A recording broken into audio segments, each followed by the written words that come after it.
Hi, I've been an elementary PE teacher for the last 32 years. Throughout that time, I've learned some classroom management strategies that might help you. I am not a perfect teacher. I struggle just like anybody else. I always have that one class that always keeps you humble, if you know what I mean. I think some of these classroom strategies will really work for you. They've worked very well for me throughout the years. The first thing is work on your classroom strategies for at least a week right away and really ingrain those in your students and then practice them periodically throughout the year. These are the rules for my classroom. Of course, you will want to use your own rules that you think are best for you. Mine is stop, look, and listen on the signal. My signal is the clap. I will clap, freeze. The students will freeze and listen. I will model that for them too. I will freeze.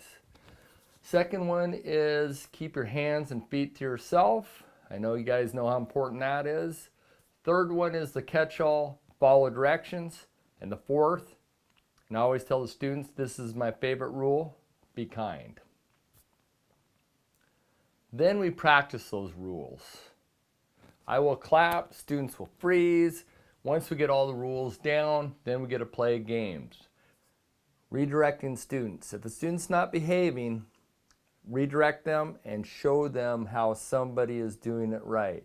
Hey Johnny, look at Lucy over there. She's listening very well. Look at how she's freezing. Of course, if the student's not following the directions, there's got to be some consequences. I typically sit the student out for a designated time. Before I let them back in, I will go talk to the student and ask why they think they're sitting out.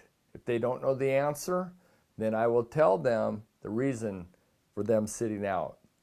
Then I ask them, can you go follow the directions? And they say yes, they're back in the activity. Remember, PE teachers have the ultimate trump card. The better the class follows the rules and listens, the more games and activities they get to play.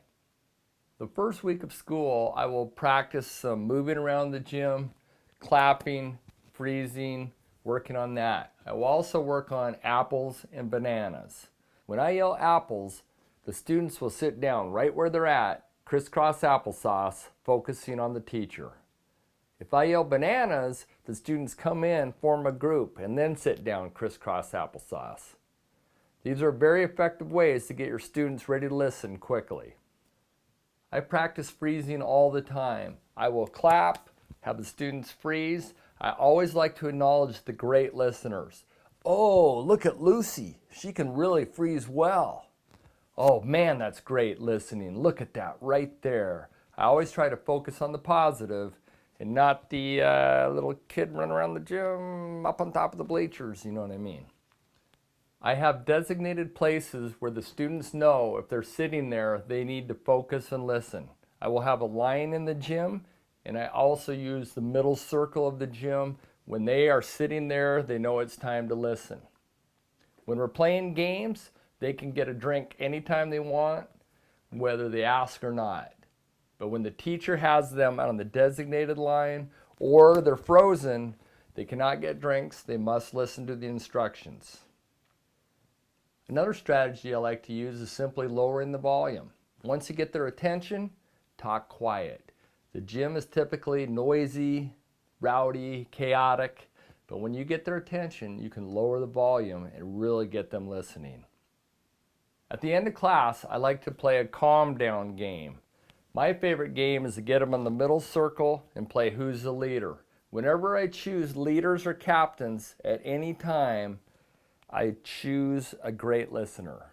So they know they have a chance to be picked if they're listening very well. Then when I have them line up to leave, I always go with the line leader first. If they don't have a line leader, I go by colors or great listeners. They line up on the line. Once they're in line, I like to play a quiet game, getting them ready for the teacher. I will either play Simon Says, or I will choose a quiet listener that's standing perfectly, and they will come out and be the I Spy captain.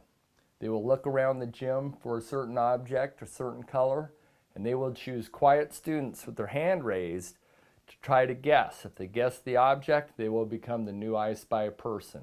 That works very well. Anyway, I hope some of these strategies will work for you. I found them to be very effective. Give them a try, see what you think.